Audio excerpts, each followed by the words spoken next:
Tonight, we drift back to a time before written memory, before human history truly begins, guided only by the oldest words ever pressed into clay. And let me tell you right now, as a purely hypothetical time-traveling tourist, you probably won't survive this, not because of marauding bands or mythical beasts, but likely due to a regrettable decision involving local street food beside a nascent Tigris River, a cautionary tale as old as time itself. Imagine, if you will, the world not as a collection of nations, but as a whispering, half-remembered dream cradled between two rivers, the Tigris and Euphrates, where the air hums not with electricity, but with the palpable anxiety of inventing things like the wheel and organized religion before lunch. We begin in the land of Sumer, in the city of Uruk, perhaps at the foot of the Anu Ziggurat, a massive stepped temple platform built from millions of sun-baked mud bricks, its sides rising like a man-made mountain against a dust-hazed sky, a staircase to the heavens that is less a serene spiritual path and more a brutalist architecture project with divine pretensions, a building so imposing it likely made every nearby shepherd feel profoundly inadequate about their own housing arrangements.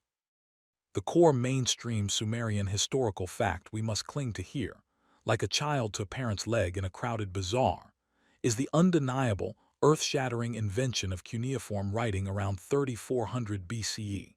those clever wedge-shaped marks pressed into damp clay with a stylus, which began as simple accounting ledgers for tracking barley and sheep,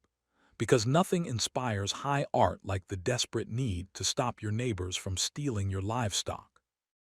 A system so practical it makes you wonder if the first poet was just a very disgruntled accountant who finally snapped and wrote, "My love is like a red, red grain of barley," out of sheer bureaucratic delirium. The temple complex around the ziggurat isn't a quiet monastery. It's the buzzing, belching economic and administrative heart of the city, a divine corporate headquarters where priests double as CEOs, interpreting the whims of the god Anu while also managing vast estates, ration distributions, and labor crews, all while wearing those fabulous flounced wool skirts that look impressively stylish yet deeply impractical for any manual labor, a fashion choice that clearly announces, "I delegate." Now, a quirky and frankly fringe interpretation whispers from the shadows of this ziggurat, suggesting that these structures were not just religious centers, but ancient energy-generating devices, tuned to the frequency of the earth, channeling cosmic vibes to power a lost technology. A theory largely supported by people who have never tried to manage a multi-thousand-person Bronze Age labor force, and don't appreciate that cosmic vibes are a poor substitute for whips and barley beer when you need a 30-ton stone block moved uphill. The scholarly debate that simmers in dusty university halls, far more civilized than any fringe theory, revolves around the very concept of the city-state, and whether Uruk's sudden urban explosion, the so-called Uruk phenomenon, was a peaceful evolution of social complexity or a violent, coercive consolidation of power by an elite few, a debate that essentially asks if civilization was a collaborative potluck dinner or a hostile takeover. And frankly, looking at the archaeological record of collapsed walls and mass graves, I'd hedge my bets on the potluck having some serious, undisclosed conflicts. So before you get comfortable, take a moment to like the video and subscribe, but only if you genuinely enjoy what I do here. And if you don't, perhaps subscribe anyway out of a vague sense of obligation, much like how the Sumerian farmer felt about delivering his portion of the harvest to the temple granary, a transaction based on divine fear rather than a five-star review. I invite you, as you settle in, to share where in the world and what time it is for you, whether you're listening in a bustling modern metropolis or a quiet countryside, connecting across the millennia to a time when metropolis meant a settlement of maybe 10,000 people who all probably knew each other's business, and countryside was a terrifying unknown filled with demons and bandits with poor dental hygiene. Now dim the lights, maybe turn on a fan for that soft background hum, and let's ease into tonight's journey together, back to where the written story starts, where the gods walked the earth with terrible frequency and terrible moods, and where humanity first decided to write everything down, perhaps in the hopeful, naive belief that if you could just get the rules onto clay, you could finally get people to behave, a hope that history has since gently, repeatedly, and sarcastically laughed at for 5,000 years straight. Imagine the sensory overload of this place. The smell of baking bread from 100 communal ovens mixing with the pungent odor of drying fish, the acrid tang of burning dung used as fuel, the pervasive, fine dust from the alluvial plains that coated everything, clothing, food, the inside of your nose. A gritty reminder that you were literally living on the pulverized bones of mountains, carried here by the river's slow patience. Hear the cacophony, the distant clink of copper chisels shaping stone, the rhythmic thud of mud bricks being tamped into wooden molds, the incessant bleating of sheep penned near the temple for tomorrow's sacrifice, the nasal call of a scribe drilling vocabulary into his apprentice. The word for interest rate, repeat after me, is not to be confused with the word for cry of despair, though in practice they are often synonymous. This is a society running on pure human muscle and anxiety, a finely tuned machine of obligation where every individual from the the high priest or priestess king, down to the lowliest temple slave, had a designated role, a ration of barley, and a lifetime subscription to the fear of the gods, who were imagined as spectacularly powerful, immortal, and petulant versions of the humans who worshipped them. Prone to flooding cities over a bad mood or sending plagues, because someone forgot to say a prayer with sufficient enthusiasm, which is a relatable level of pettiness if you've ever had a roommate. The temple itself, the Iacute, was not merely a building but a living, breathing entity, the literal household of the god, who was thought to physically reside in its inner sanctum, cared for by a small army of priests who washed the deity's statue,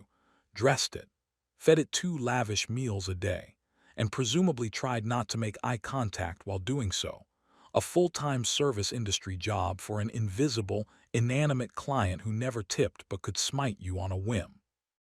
The architectural grandeur was a calculated display of power, a billboard in mud brick saying, "Our God is stronger and richer than your God, and we have the grain silos to prove it." A message understood by every trader, diplomat, and potential enemy who approached the city.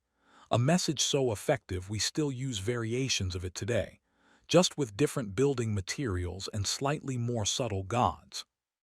Let's consider the invention of writing again, that monumental leap from memory to record, a process so gradual its inventors probably didn't realize they were inventing history itself, starting with simple pictographs drawn in clay, a drawing of a sheep head meaning sheep, which then, over centuries, got more abstract, rotated, simplified into those wedge-shaped cuneiform signs. Because when you're doing the temple's books for the 1,000th time, artistic flair is the first casualty. Right after your will to live, the evolution from sheep picture to symbol for sheep to symbol for the sound udu is the story of abstraction, of the human mind learning to play a game of conceptual charades with itself across generations, a game where the final prize was literature, law, and epic poetry, but the intermediate steps were mostly invoices for wool deliveries. The sheer mundanity of its origins is the greatest joke of all, that our loftiest cultural achievements are built on a foundation of ancient spreadsheets and inventory lists, a truth that should comfort anyone who has ever felt drowned in paperwork, because you, dear listener, are participating in a sacred, 5 millennia-old tradition of administrative despair. And isn't that just beautifully humbling? The scribal schools, the Adaba, were the Silicon Valley boot camps of their day, producing the elite knowledge workers who could navigate the complex world of signs, where a young student would spend years copying tablets, mastering hundreds of signs, and getting his ears boxed by the school's disciplinarian, known as the man with the big stick, because positive reinforcement had not yet been invented, unlike the stick, which was a timeless classic. A typical school text might move from a tedious list of geological terms to a sudden, plaintive complaint in the margins. The scribe who knows no Sumerian, What kind of scribe is he? Which is the ancient equivalent of a student doodling "I hate math" in their trigonometry textbook, a human touch across the ages that never fails to elicit a chuckle and a pang of sympathy. Now, let's indulge that fringe idea for a moment, the one about ziggurats as power plants, a theory popularized by authors who look at a massive pile of mud brick and see not a staggering communal achievement of labor and logistics, but evidence of alien intervention or lost high technology, because apparently giving credit to tens of thousands of organized, ingenious humans is just too boring. We must have help from Atlantis or planet Nibiru. A notion that is both insulting to our ancestors and wonderfully entertaining in its sheer audacity. Proponents point to the precise orientation of some ziggurats, their layered construction, and vague references in later texts to glowing stones or divine radiance, ignoring the far more plausible explanation that a giant, gleaming whitewashed temple under the blistering Mesopotamian sun was indeed radiant, and that glowing might be a metaphor for impressive, a literary device that seems to elude the literal-minded fringe historian, who probably thinks the heart of the city means there's a literal giant organ pumping blood somewhere under the marketplace. The scholarly consensus, of course, is that ziggurats were symbolic bridges between heaven and earth, the axis mundi, a focal point for ritual that lifted the priests and the rituals closer to the realm of the gods, a psychically powerful architectural metaphor that needed no crystals or Tesla coils to be effective, just faith, political power, and a lot of cheap labor, which, when you think about it, is the foundation of most large-scale projects throughout history, sacred or secular. The debate over the Uruk phenomenon is where real academic gloves come off, with one camp seeing the growth of cities as a natural, albeit rapid, outcome of agricultural surplus, social stratification and craft specialization, a virtuous cycle of innovation, while another camp emphasizes the role of coercion, of a powerful elite extracting surplus from a subjugated population to fund monumental projects and support a non-producing class of priests, administrators, and warriors. A process not so much collaborative as extractive, a view that makes civilization look less like a grand social contract and more like the world's first and longest-running pyramid scheme, albeit with actual pyramids, or ziggurats in this case. The evidence is in the ground. The sudden appearance of monumental architecture, of mass-produced bevel-rim bowls that might have been ration vessels for workers, of sophisticated accounting tools, and of distant colonies bearing Uruk's cultural stamp, all pointing to a society that had cracked the code of complex organization, for better or worse, likely a messy mixture of both, where the average person traded personal autonomy for a measure of security, protection from famine, and a front row seat to the greatest show on earth. The daily drama of the gods, played out by the temple elite in lavish festivals that were part religious obligation, part state propaganda, and part community barbecue, because even a coercive state knows the value of a good party to keep the masses compliant. Think of the average Uruk citizen, let's call him Ludingura, who wakes before dawn on a cot in a crowded mud brick house, eats a barley porridge, and heads to his assigned work on the temple's irrigation canal maintenance crew, a backbreaking job under the sun, but he gets a daily allotment of barley, oil, and sometimes beer. And he knows that if the canal fails, the fields fail, and if the fields fail, the god gets angry, and the entire city suffers, so his labor, however coerced, is woven into the very survival of the community, a sense of purpose that might be cold comfort for his aching back, but purpose nonetheless. He doesn't need to understand cuneiform. He sees its power in the scribe who comes to the worksite with a tablet, checking names off a list, allocating tools, recording progress, the written word acting as an extension of the temple's will, making bureaucracy possible across time and space, allowing commands to outlive the breath that spoke them, a form of magic far more real than any hypothetical ziggurat energy beam. At the end of the day, Ludingura might join others at a tavern, a bit shikari, to drink a cheap, cloudy beer through a long straw from a communal vessel, complaining about the foreman, gossiping about the high priest's new wife, and listening to traveling storytellers recite tales of Gilgamesh, the legendary king of Uruk, who was two-thirds god, one-third man, and 100% a headache for everyone around him. Stories that both glorified the city's mythical past and subtly commented on the abuses of power,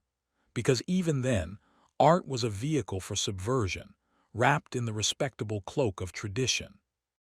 And so, as we lie here in our modern beds, let's picture that twilight in Uruk, the sun setting behind the great ziggurat, casting long shadows across the warren of houses, the smell of cooking fires rising, the sounds of the city softening into the buzz of insects and the distant chant from the temple rooftop, where priests are calling the stars by their Sumerian names, mapping the heavens not for space travel, but to divine the schedule of the gods, to know when to plant, when to harvest, when to expect the life-giving, life-destroying floods of the rivers, finding order in the chaos of the cosmos, a project we are still engaged in today, just with different tools and slightly less beer.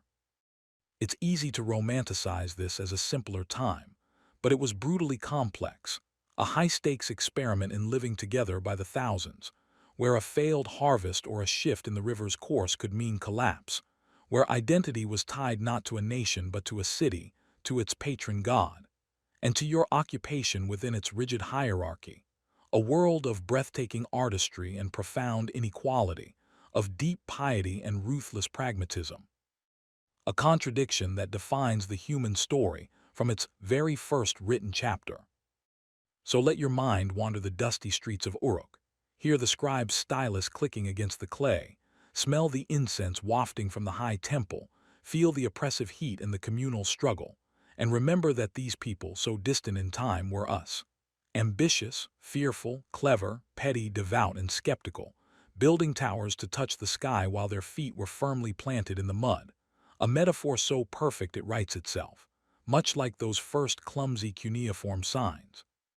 pressed into being by hands that were just beginning to grasp the weight of the story they were starting to tell, a story we are still trying to finish, one sleepy night at a time. From the bustling, administrative frenzy of Uruk, we now drift south, down the silty waters of the Euphrates, to a place where the river meets the sea, to the marshy, reed-filled land of Eridu, considered by the Sumerians themselves to be the oldest city, the first place where kingship descended from heaven, a location so ancient its origins blur into myth, a perfect setting for our next exploration of pre-civilization memories preserved in clay. The air here is different, thicker with humidity and the smell of salt water and decaying vegetation, a landscape of lagoons and shifting channels where the firm land seems hesitant to commit, and the people build their homes from bundled reeds, fantastic structures that look like inverted baskets, dwellings that would make a modern architect weep with envy for their elegant sustainability and utter defiance of square corners. Here, the mainstream Sumerian historical fact we anchor to is the existence and profound significance of the Iabzu, the temple of the god Enki, lord of the sweet subterranean waters, wisdom, magic, and craft, a temple that was rebuilt over and over again on the same sacred spot for millennia, each new layer entombing the last, creating an archaeological layer cake of devotion that ultimately formed a mighty ziggurat, a testament to the unwavering importance of this site. A place where the Sumerians believed civilization itself was gifted to humanity, which is a far more poetic origin story than we figured it out through trial and error and a lot of arguments. Enki's domain was the Abzu, the sweet water aquifer beneath the earth that gave life to the parched land, a logical obsession for a people living on an arid plain who saw water as the ultimate source of creation and order. And his temple was not just a house, but a symbolic representation of this watery abyss, likely with pools and basins integrated into its architecture, making it part shrine, part spiritual wellspring, and probably a very nice spot for the priests to cool their feet after a long day of god wrangling. The temple precinct would have been a hive of ritual activity, but of a different flavor than Uruk's administrative might. Here, the focus was on the generative, creative aspects of the divine, on the ordering of chaos, on the giving of the divine decrees that established all aspects of culture, from kingship to basket weaving, a gift from Enki to humanity, a cosmic instruction manual that humanity has been misinterpreting ever since, with hilarious and tragic results. Now, the quirky, fringe interpretation that swirls around Eridu like a marsh mist is the idea that Enki was not a mythical god but an actual, historical extraterrestrial being, an ancient astronaut who genetically engineered humanity or jump-started our civilization, a theory that takes the rich metaphor of the god as creator and literalizes it into a sci-fi screenplay, ignoring the beautiful human psychology that creates gods in our own image. To explain the terrifying and wonderful world around us, preferring instead a narrative where our ancestors were basically hapless primitives waiting for a spaceman to show them how to stack bricks, which is about as respectful as calling a master chef a microwave instruction reader. This fringe often points to Enki's association with wisdom and creation, and his depiction as a bearded figure with streams of water flowing from his shoulders, claiming this represents pipes or hoses of an advanced suit, because apparently, ancient people were incapable of symbolic art and only drew what they literally saw, which would make their world full of lion-headed eagles and men with wings growing from their shoulders, a fascinating but biologically chaotic reality. The scholarly debate that actually matters in the halls of Assyriology concerns the Sumerian king list, that bizarre, tantalizing document that blends pre-dynastic rulers with mythical ones, giving them reigns of tens of thousands of years, and specifically, the antediluvian section, the kings who ruled before the Great Flood, a story echoed in so many cultures, with Eridu featuring prominently as the seat of the first kingship. Scholars wrestle with this text. Is it pure mythology, a political tool to legitimize later dynasties by connecting them to an impossibly ancient past, or does it contain a distorted kernel of memory about actual early chieftains or even a different conception of time, where years meant something else? A debate that is essentially academics trying to decide if a grandparent's exaggerated war story has a true event at its heart or is just a really good yarn. And the answer, frustratingly, is probably both, with a heavy emphasis on the yarn. Imagine the scene at Eridu in its early days. A simple shrine may be just a small platform in the marshes, a place marked as special, where the sweet water bubbled up, a miracle in the salty lagoon attracting people who built a small mud brick temple around it, then another, larger one on top when that one crumbled, a process repeated like a ritual heartbeat over centuries, each generation affirming the sacredness of the spot, saying, here, right here, is where the connection to the divine is strongest. A collective decision written in architecture rather than words, a persistent memory in clay and plaster. The crafts practiced under Enki's patronage were not just practical but sacred.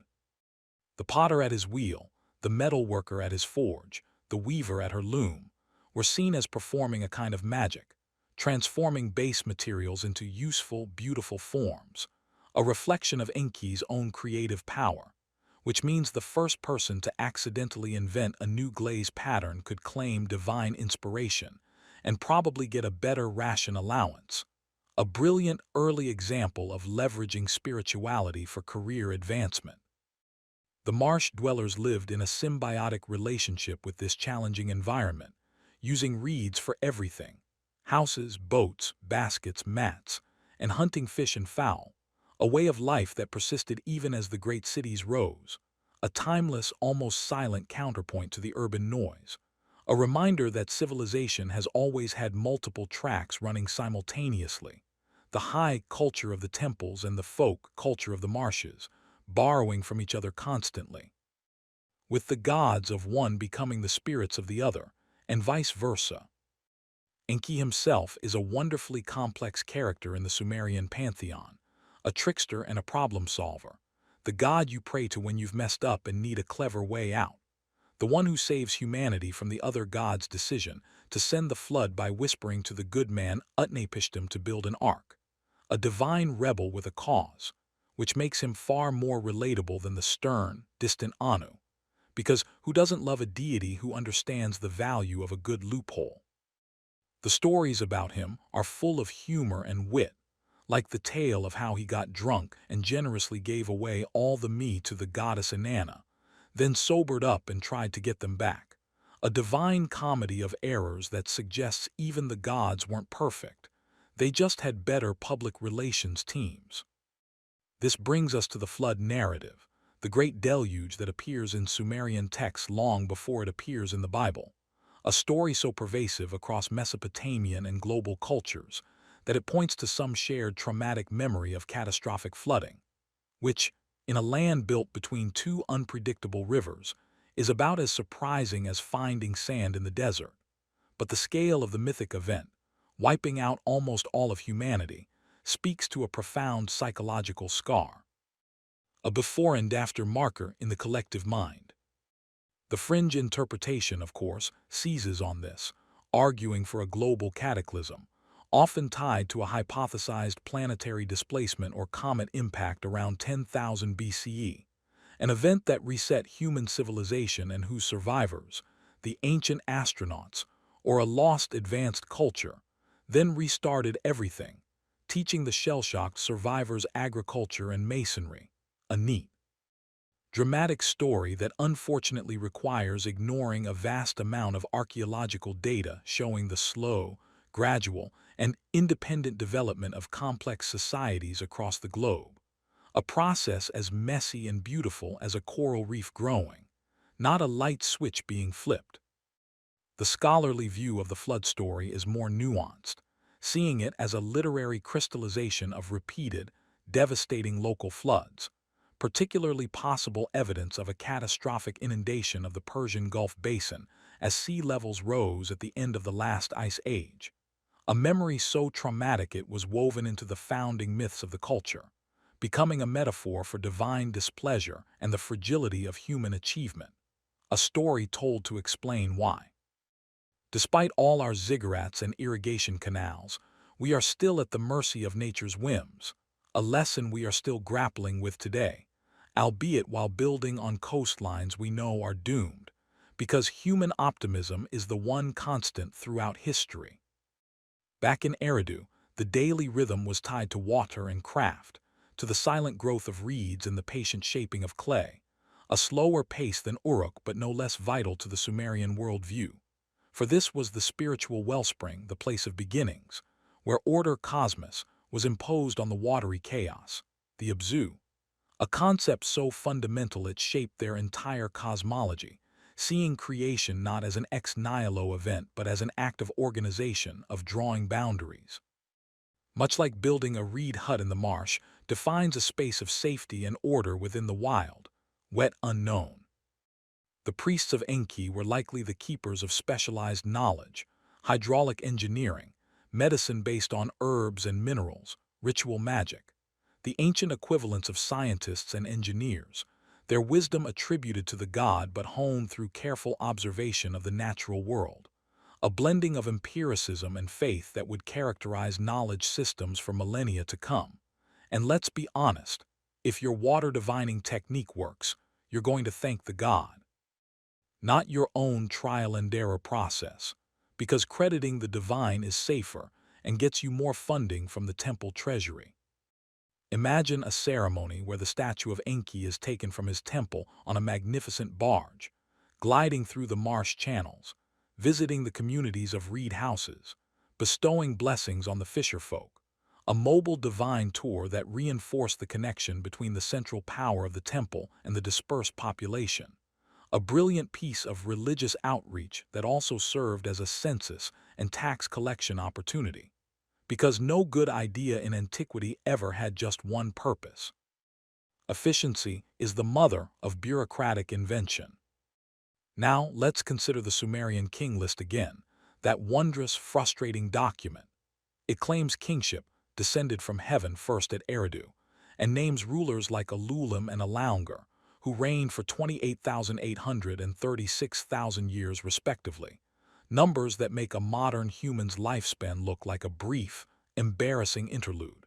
And while we can chuckle at the obvious mythic inflation, the underlying message is profound. The Sumerians believed the institution of kingship, of centralized rule, was not a human invention but a divine gift, a necessary component for civilization to function, which is a fantastic piece of ideological programming to keep the populace accepting a single ruler's authority. A trick so effective we still see echoes of it in the divine right of kings, millennia later. Proof that a good marketing slogan can have serious longevity. The debate among historians is whether the king lists early cities, Eridu, Bad-Tabira, Larak, Sippar, Shuruppak, represent a genuine chronological memory of early urban centers that held regional hegemony in sequence, or a later, artificial construct to create a unified past for a politically fragmented landscape. And the evidence from archaeology shows these cities did exist and were ancient, but their sequence of dominance is murky, lost in the literal mud of time, leaving us with a puzzle where some pieces fit and others are clearly from a different, more imaginative box.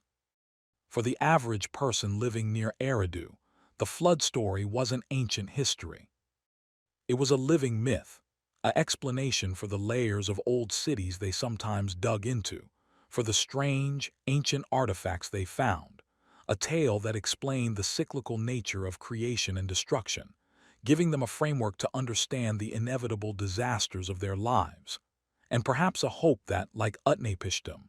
they too might receive divine favor and a warning next time, though statistically, that was unlikely.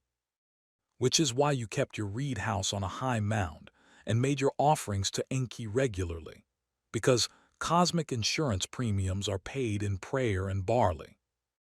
The marsh environment itself shaped a unique culture, one that viewed the world as a constant negotiation between land and water, order and chaos, a perspective that infused their religion and stories, where the hero god must often venture into the watery abyss or the underworld to retrieve something of value,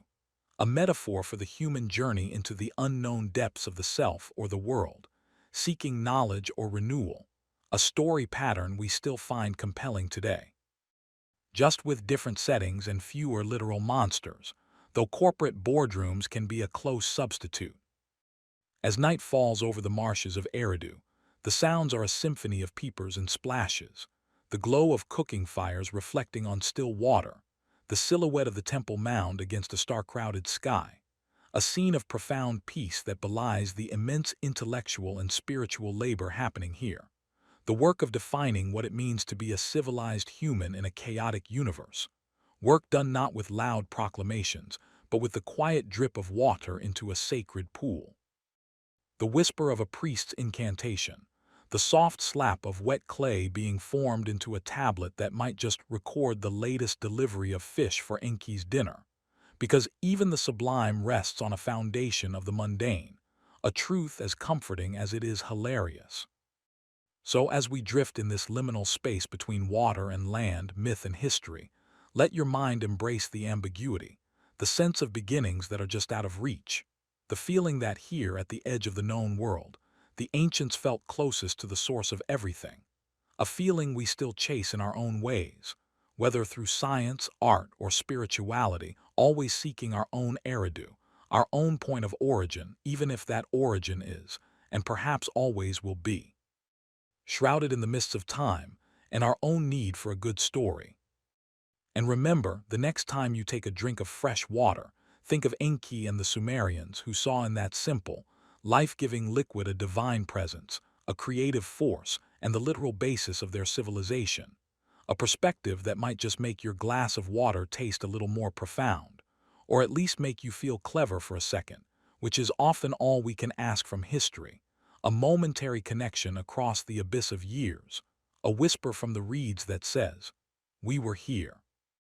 We wondered too, and we built temples to our wonder," which is a pretty decent legacy, all things considered. Leaving the watery genesis of Eridu behind, we now journey inland and northward to the city of Nippur, the spiritual heartland of Sumer, a city that was never a political capital but held a power far more enduring.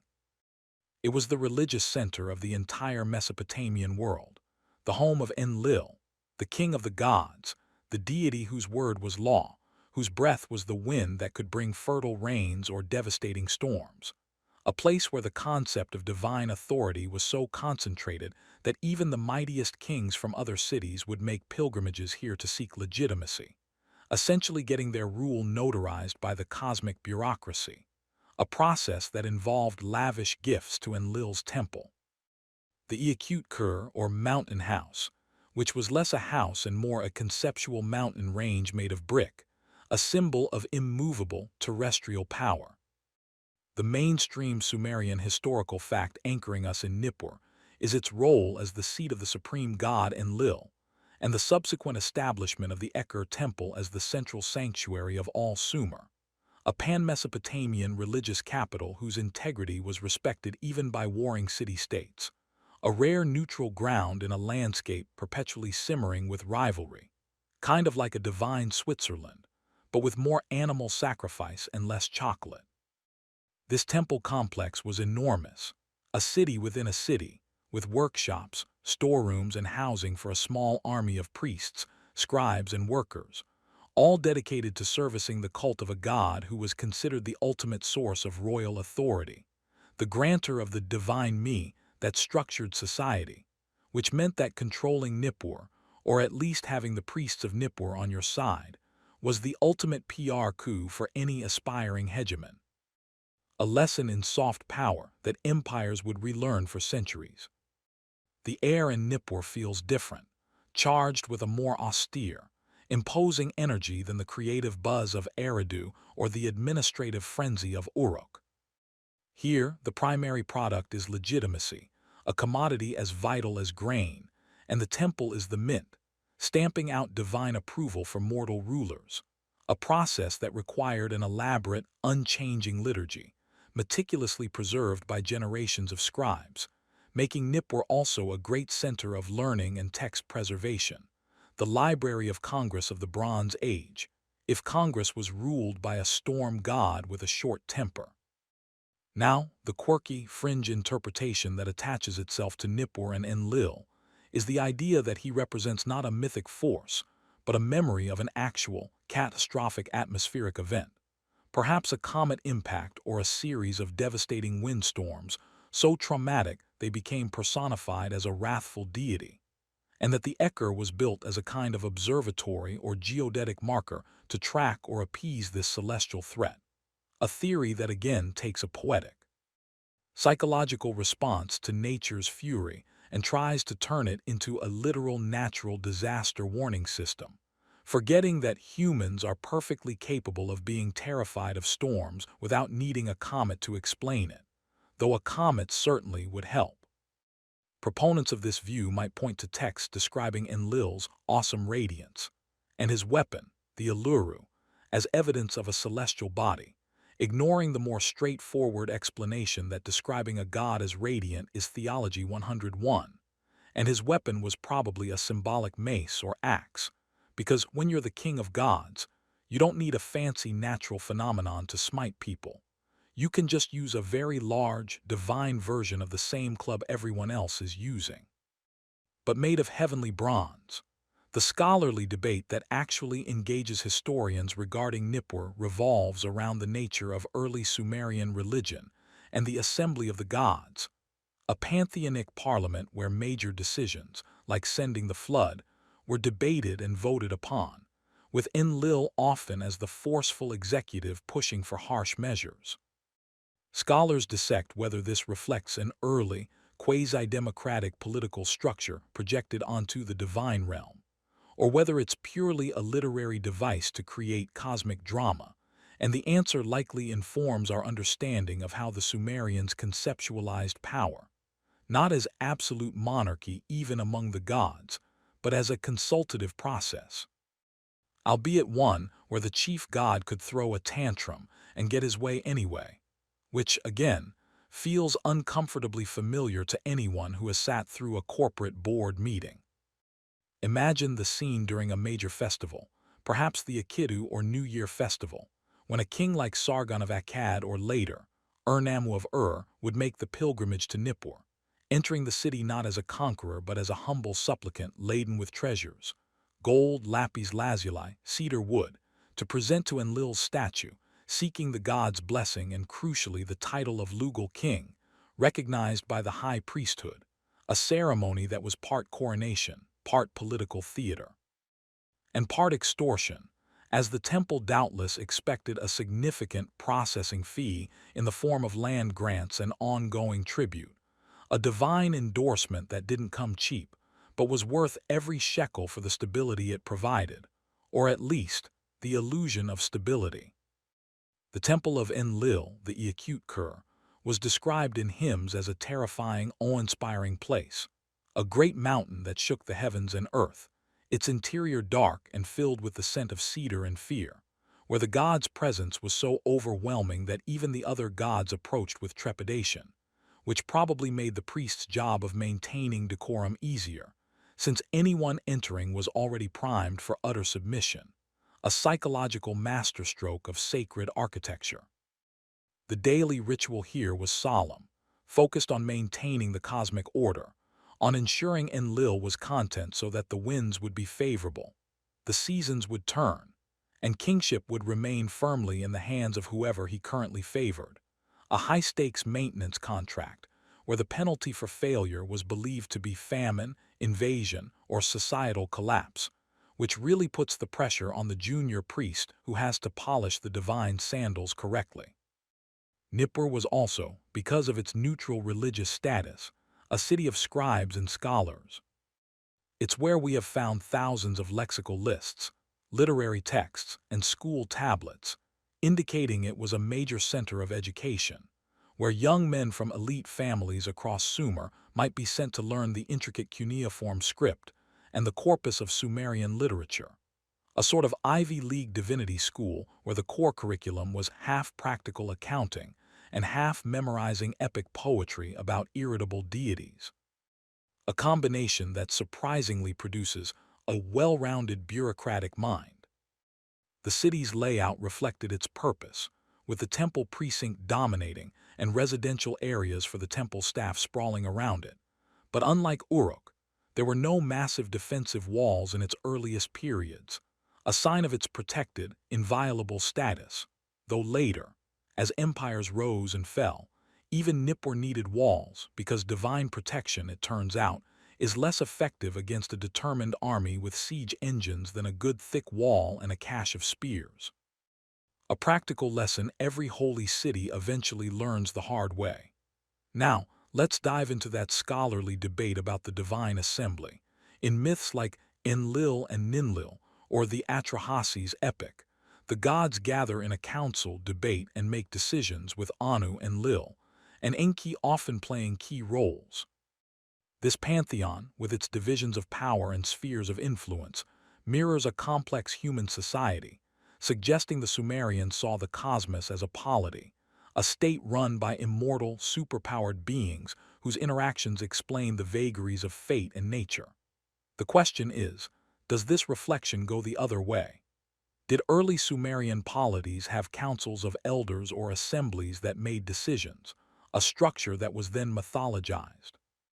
Or is the human political structure later, modeled on the divine one?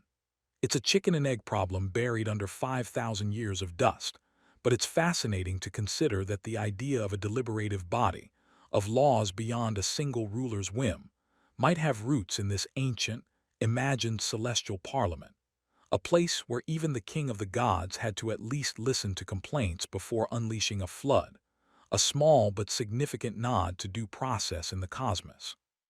For the average person in Sumer, Nippur was a distant, hallowed place, the source of ultimate authority, much like how some might view a distant capital or supreme court today. You might never go there, but its decisions affected your taxes, your labor obligations, and whether the local governor had the right to call you up for a canal digging project. So you paid your respects to Enlil in your local temple. Hopping your piety would be relayed up the divine chain of command, a spiritual game of telephone that probably had a lot of static. The fringe idea about Enlil as a comet is amusing, because it tries to find a single, spectacular cause for a god whose domain was so broad. Wind, air, breath, authority. Concepts that are fundamental, abstract, and pervasive. Exactly the kind of things a complex agricultural society would deify. To reduce him to a natural disaster is to miss the profound philosophical achievement of the Sumerians in conceptualizing the force that separates sky from earth, that gives life through breath, and that ultimately legitimizes social order, a tripartite job description that would exhaust even a comet. The evidence from the ground at Nippur shows continuous occupation and temple rebuilding for over 3 millennia, a staggering continuity of worship that outlasted empires, languages, and entire civilizations, a testament to the power of an idea, the idea of a central, unifying divine authority, that proved more durable than any single dynasty or city-state's power, a lesson in branding that would make modern corporations weep with envy. Imagine a scribal student in Nippur, let's call him Jigir, hunched over a clay tablet in the Adaba, his fingers cramping as he copies a tedious list of geographical names for the 100th time, his stomach rumbling, dreaming of the beer break to come, while in the next room, his teacher is composing a new hymn to Enlil for the visiting king of Isin, choosing words that both flatter the god and subtly remind the king of the temple's eternal power. A delicate dance of politics and piety performed with cuneiform signs, where a misplaced wedge could theoretically offend both heaven and earth, though more likely it would just get Jigir's ears boxed by the man with the big stick. The sheer volume of texts found at Nippur gives us an unparalleled window into Sumerian thought, from the mundane to the sublime, including the famous Nippur Lament, a poetic account of the city's destruction and restoration, which served as a template for understanding catastrophe as a result of divine abandonment followed by divine return, a theological framework for resilience that allowed the city to rise again and again, physically and spiritually, because if the gods could be reconciled, then no disaster was truly final, a powerful narrative of hope baked into the very bricks of the place. As night falls over Nippur, the rituals in the Eker would continue, lamps flickering in the inner sanctum where the statue of Enlil stood, shrouded in cloth and mystery, attended by the highest priests who alone could look upon his likeness, their chants rising in the still, dark air, words meant to sustain the very fabric of the world, to keep the winds in their proper courses, a heavy responsibility to carry night after night, century after century, a service performed in the belief that without it, chaos would reign, a belief that gave meaning to immense effort and conferred immense power on those who performed it. For us, listening now, Nippur represents the institutionalization of the sacred, the moment when wonder and fear become organized religion with a bureaucracy, a necessary step for a complex society,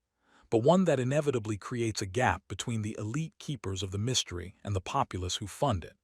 a tension that runs throughout religious history, and one that the Sumerians navigated with a mix of awe-inspiring spectacle,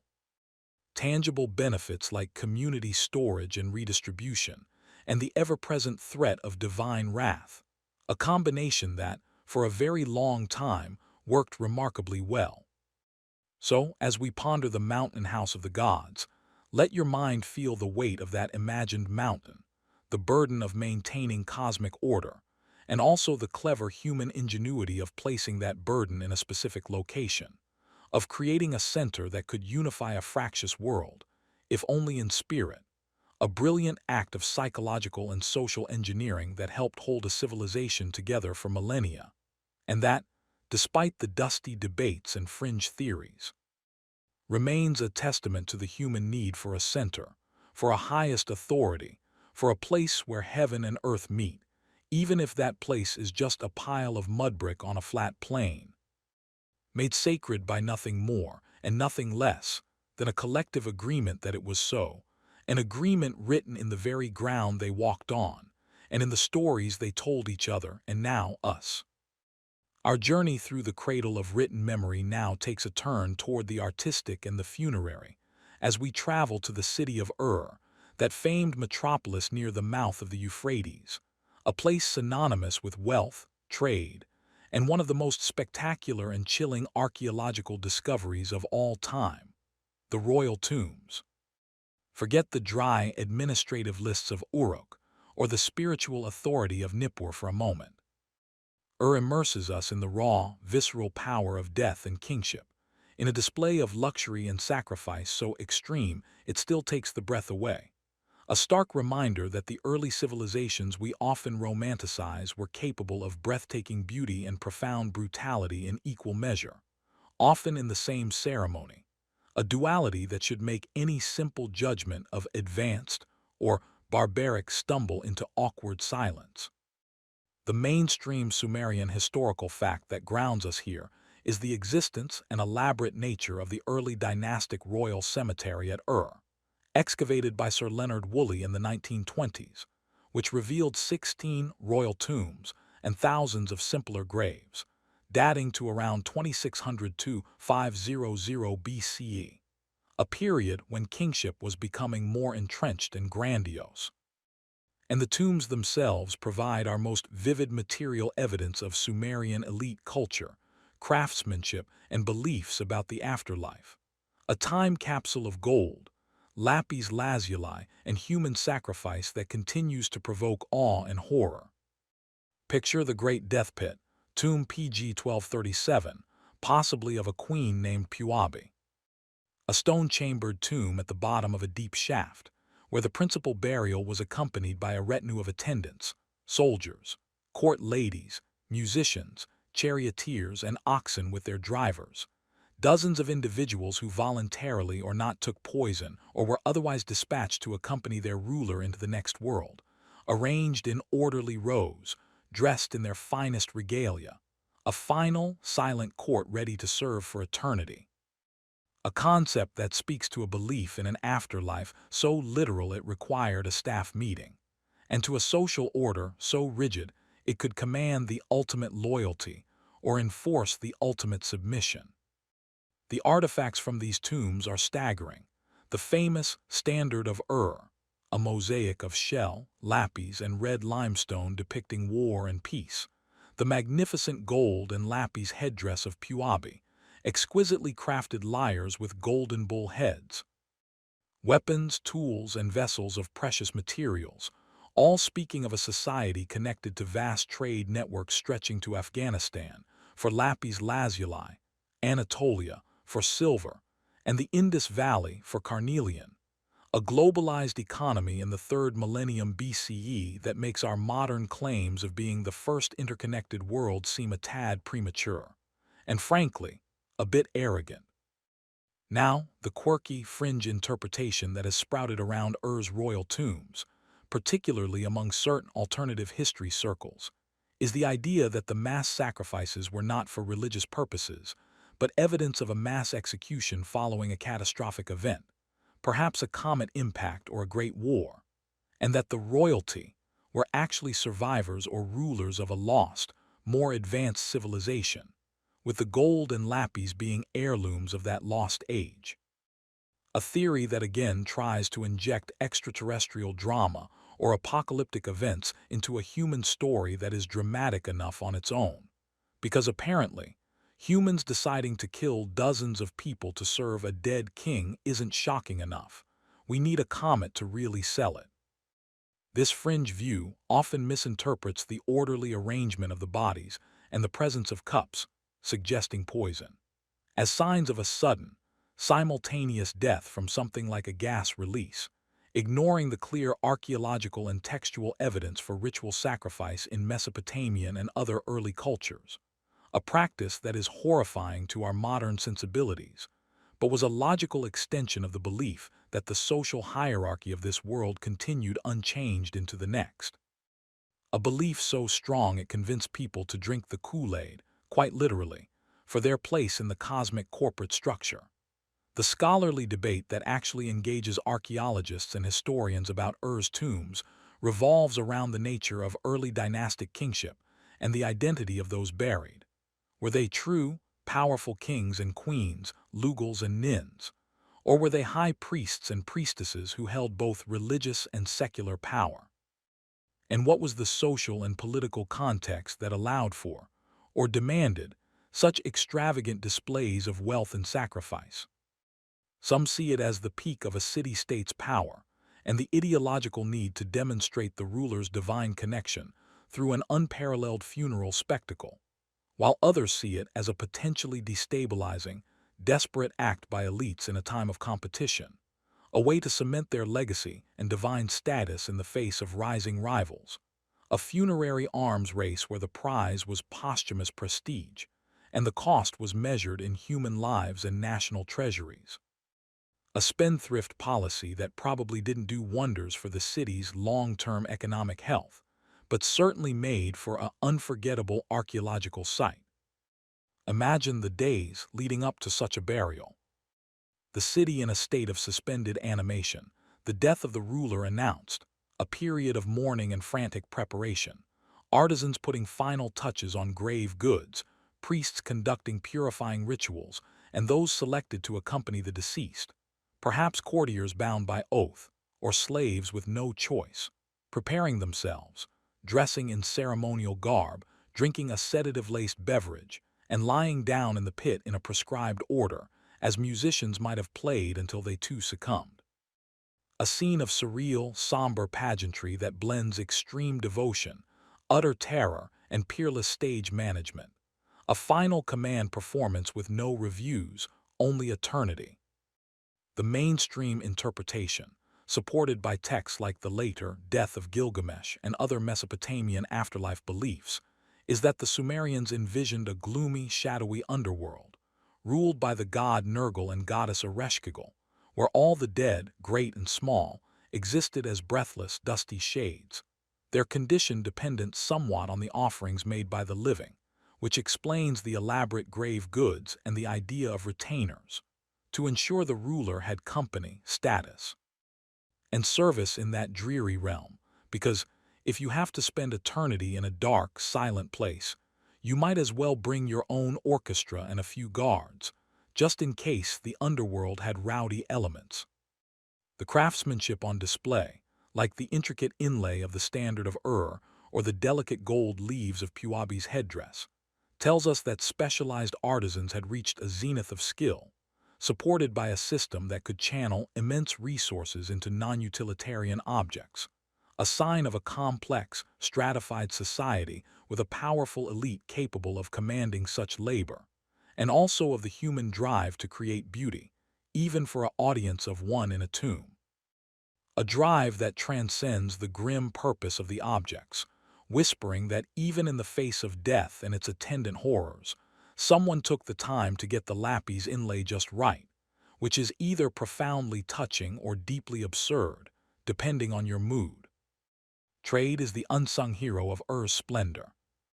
The city was a major port on the Euphrates and the Persian Gulf, a hub in a network that brought tin from afar for bronze, lapis lazuli from the mountains of Afghanistan, cedar wood from the Levant, and gold from sources unknown,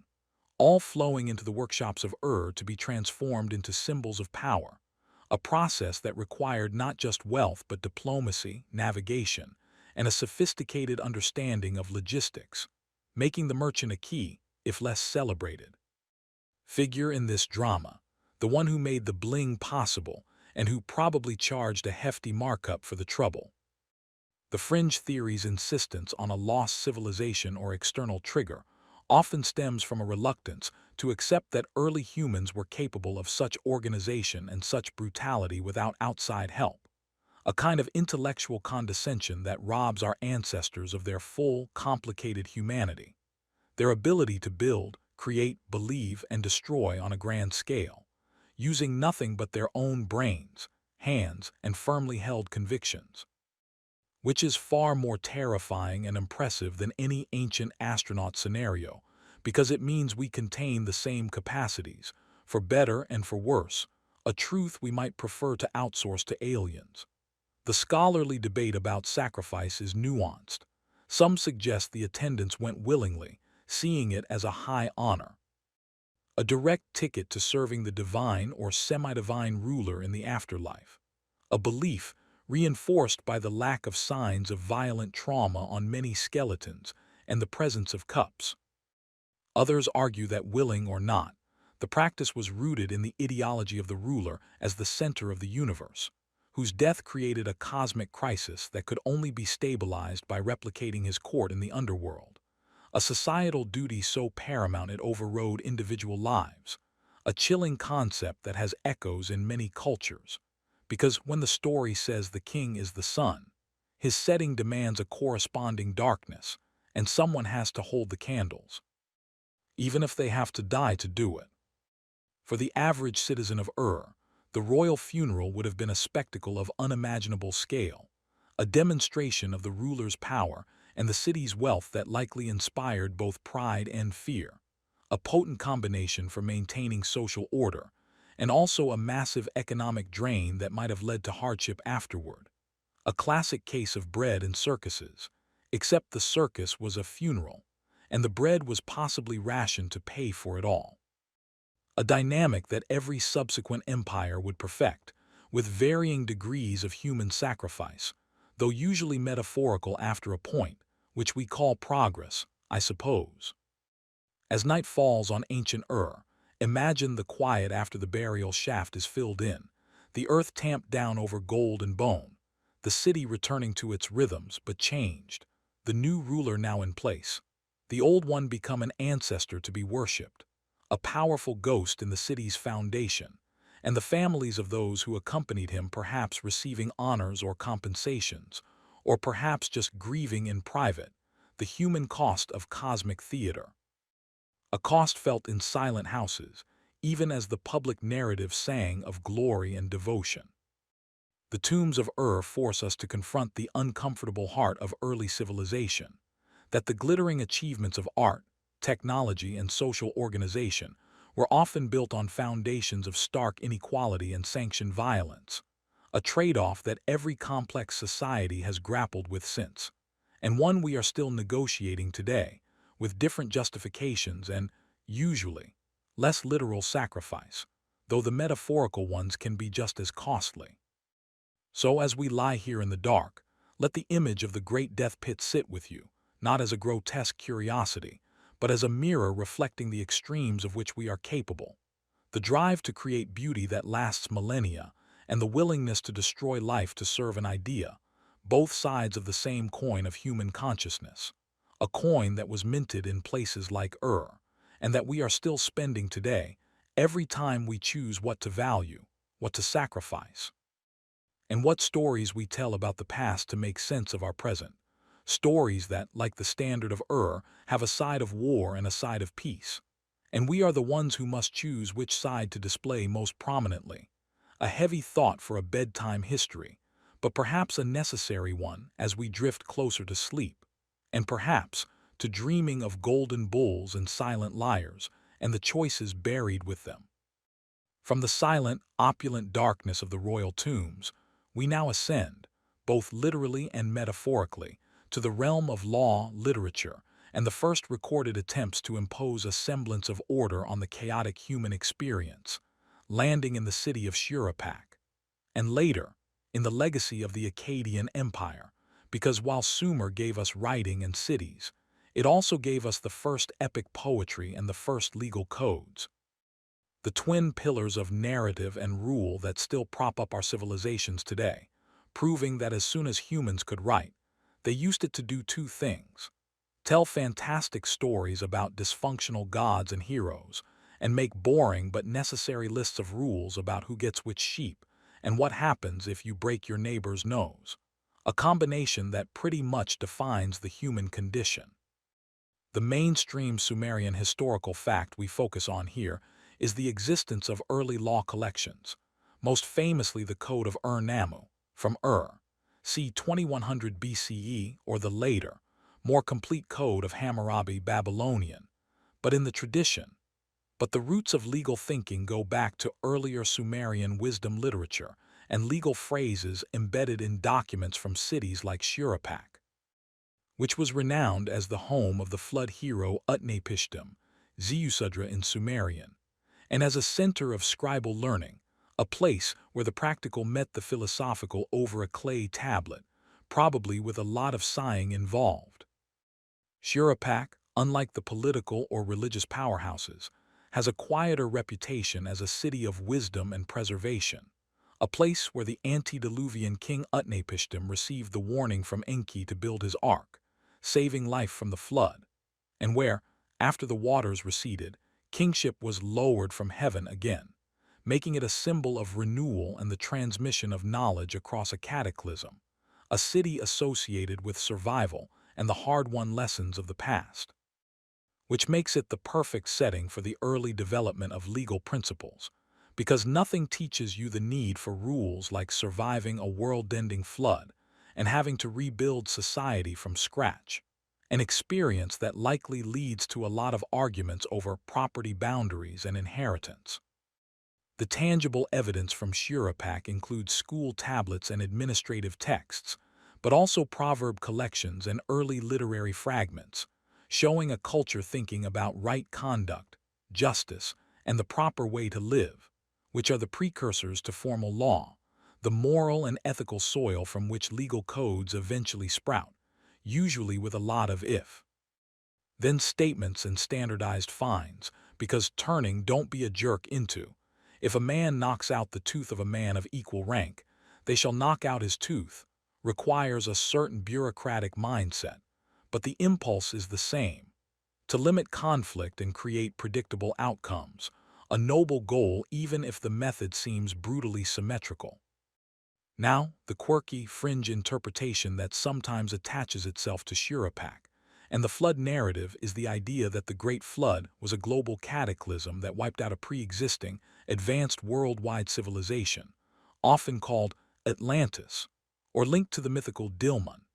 and that Shurapak, as the home of the flood hero, was a repository of that lost world's knowledge, with its wisdom texts and early laws being fragments of a far older, superior understanding.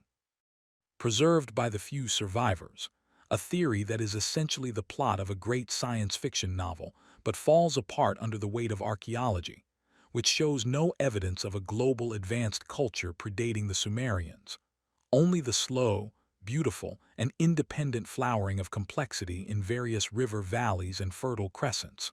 a chorus of human innovation, not a solo act followed by a wipeout. Proponents of this lost civilization theory often point to the sudden appearance of full-blown Sumerian civilization, with writing and cities, as evidence of a legacy. But that's like saying a teenager's sudden ability to drive a car must mean they were taught by a secret race of hyperintelligent beings, and not the result of years of gradual growth and learning you simply weren't paying attention to. The Uruk phenomenon was sudden in archaeological terms, but those terms measure centuries, not years, and the groundwork was laid over millennia of Neolithic development,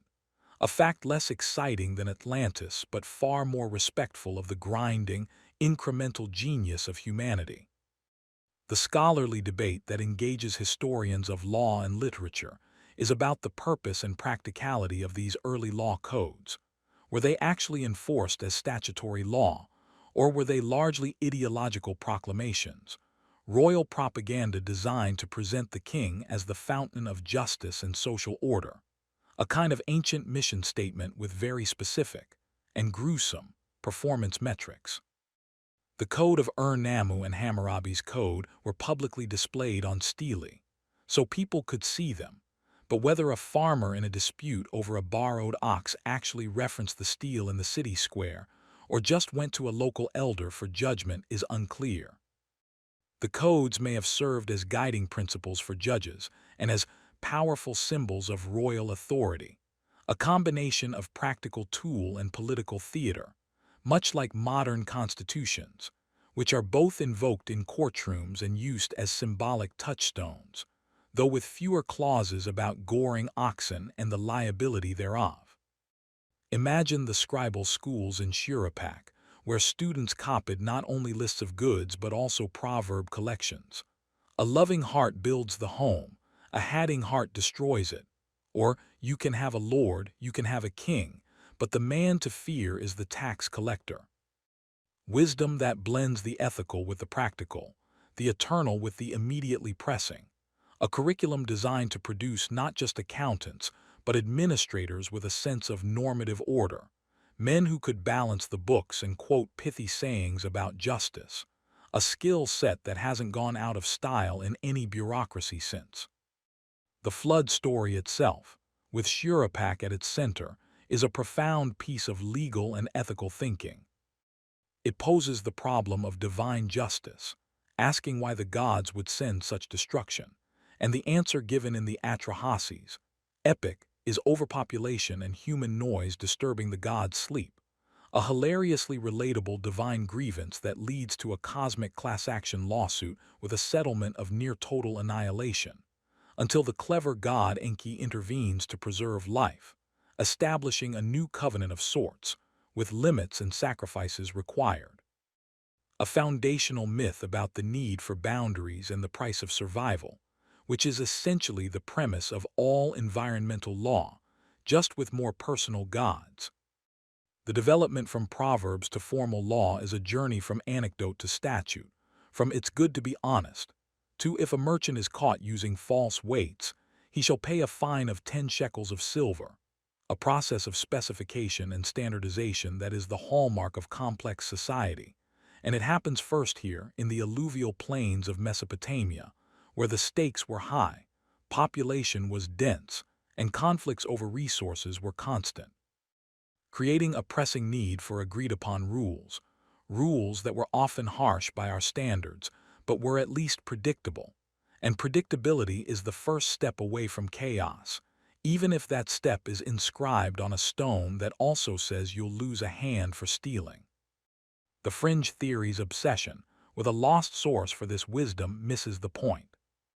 The true marvel is that humans, facing the same problems of greed, violence, and unfairness, independently arrived at systems to manage them, systems that look similar across cultures not because they had a common teacher,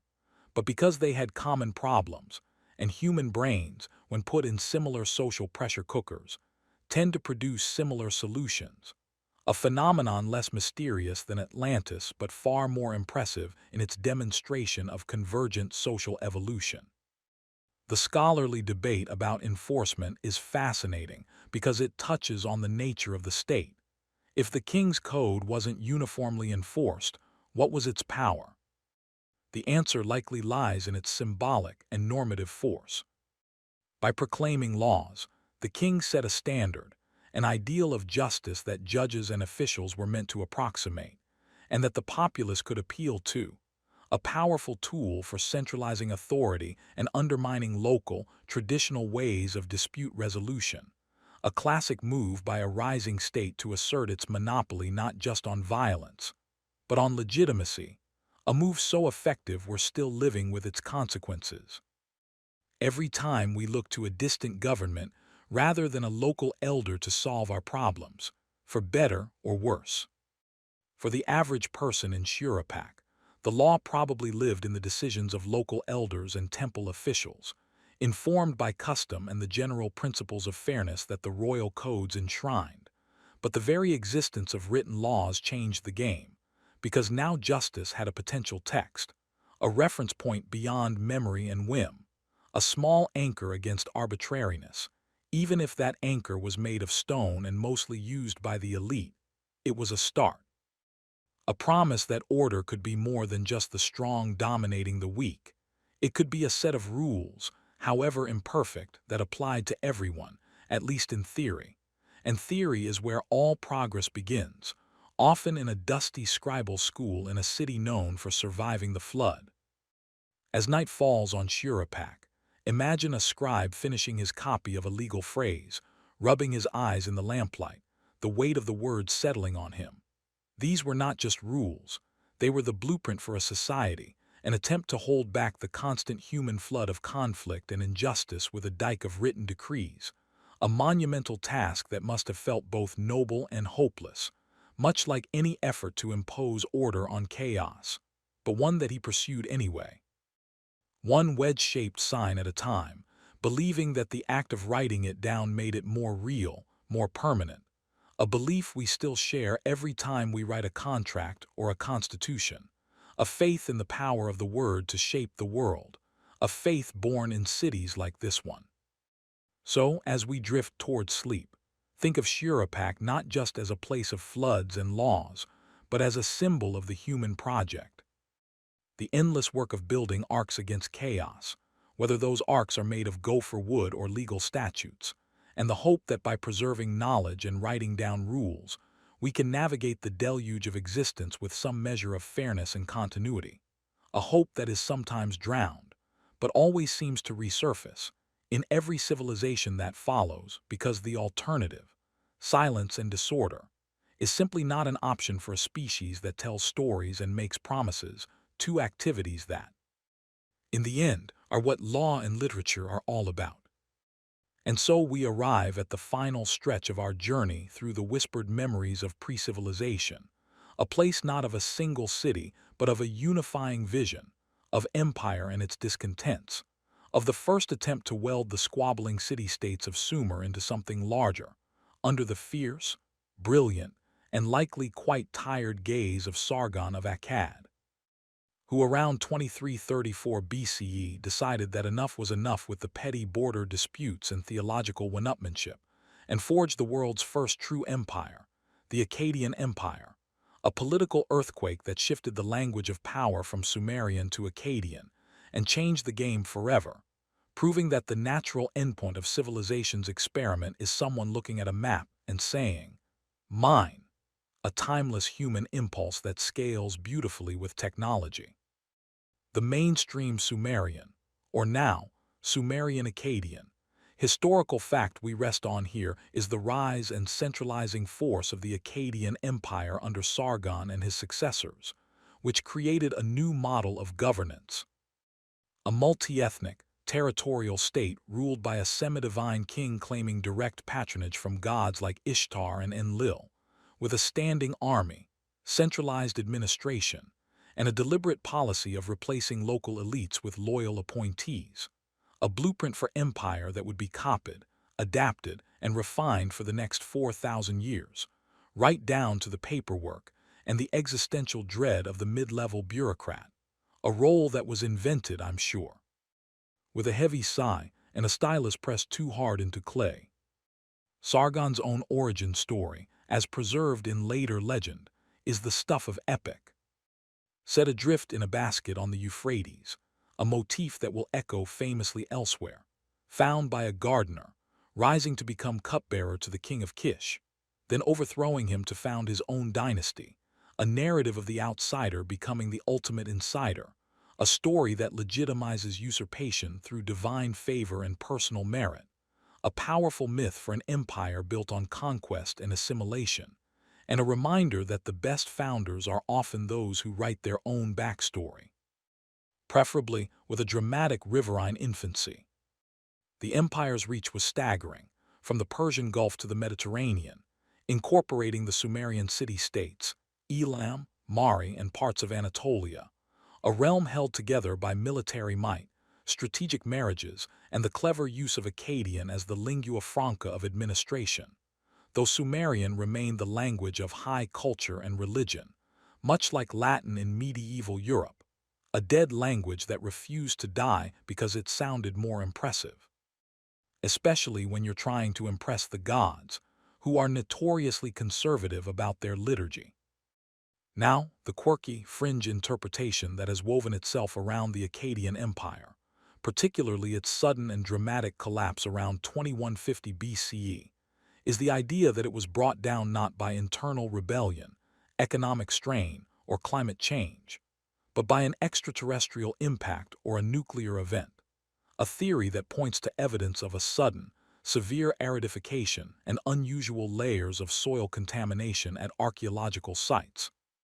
proposing that a comet or asteroid strike, or even an ancient atomic war, yes, really, caused the collapse, a narrative that appeals to our love of cataclysmic singular causes, because studying the complex interplay of social, economic, and environmental factors is hard work, and it's much more exciting to blame it on a space rock or a lost superweapon, the ultimate deus ex machina, or rather, malus ex machina.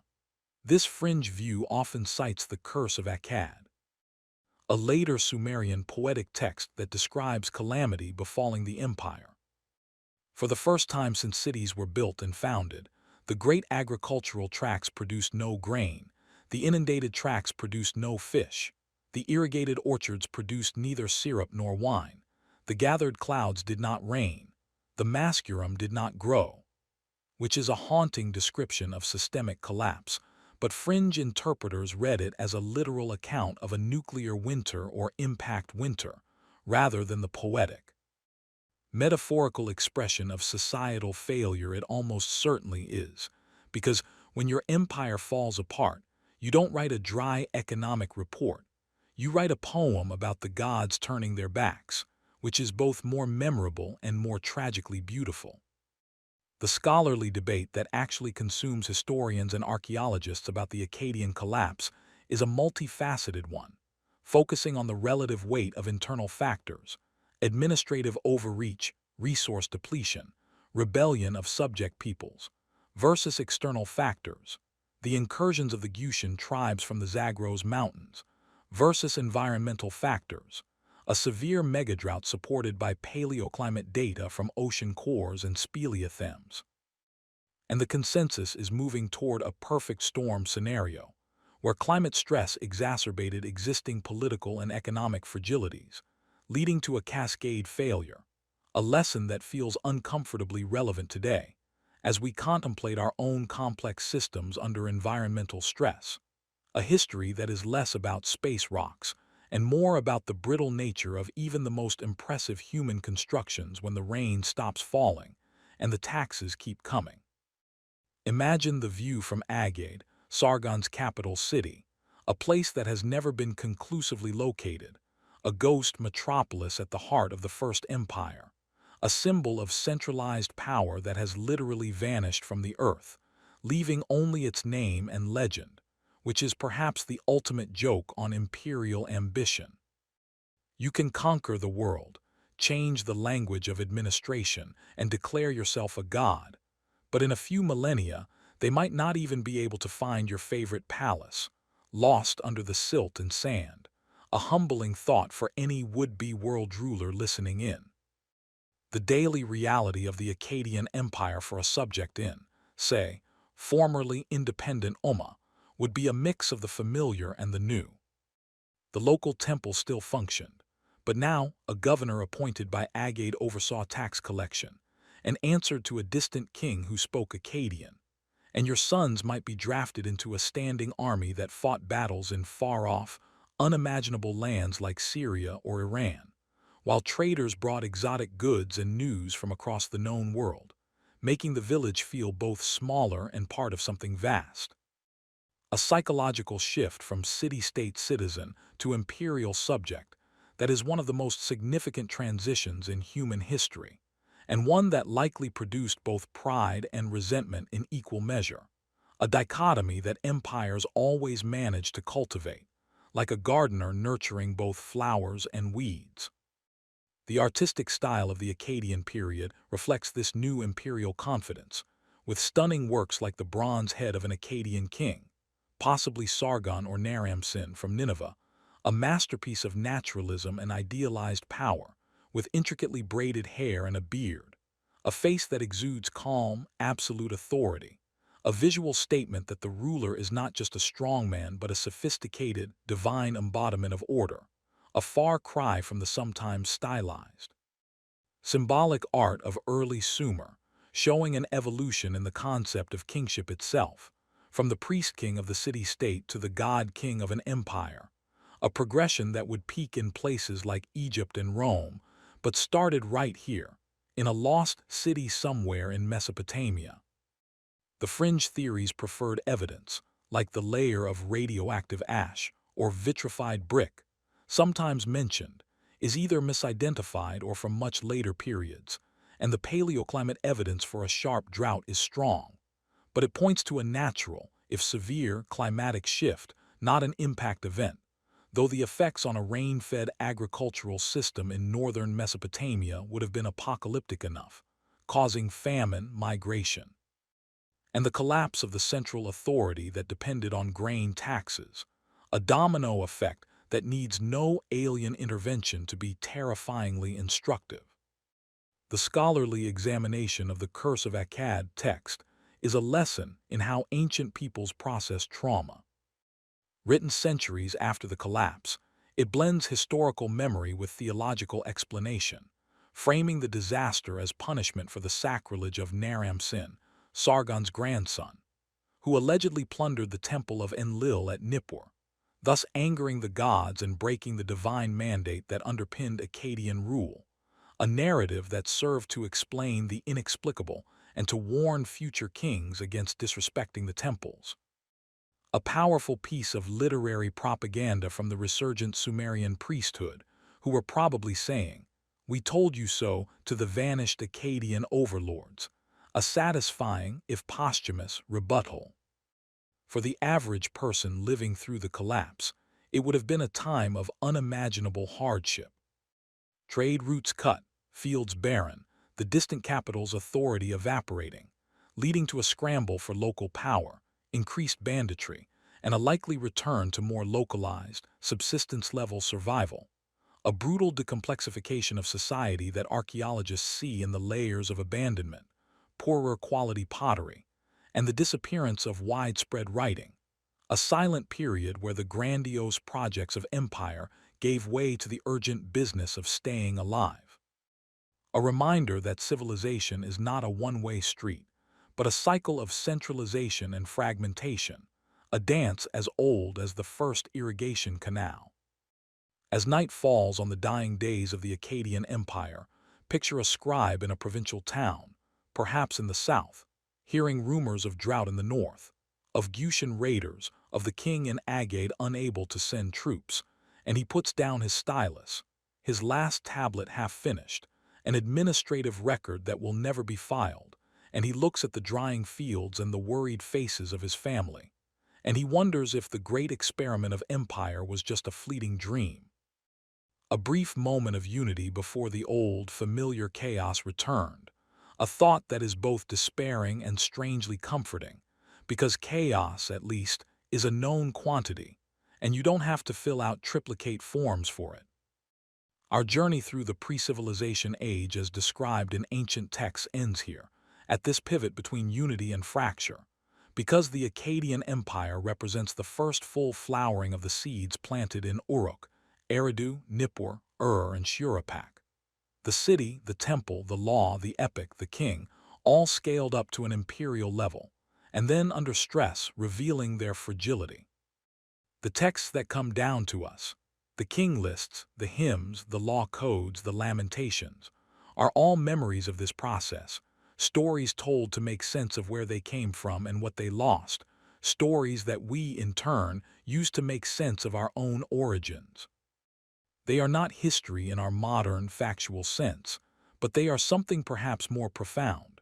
The narrative bedrock of civilization, the tales we told ourselves about order and chaos, justice and power, survival and sacrifice, tales that allowed us to build together and to rebuild after every collapse.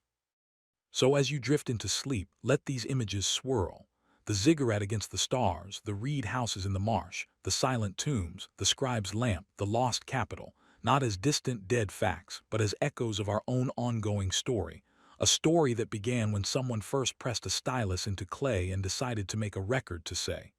"We were here, we built this, we tried." And in that trying, for all its glory and horror, laid the groundwork for everything that followed.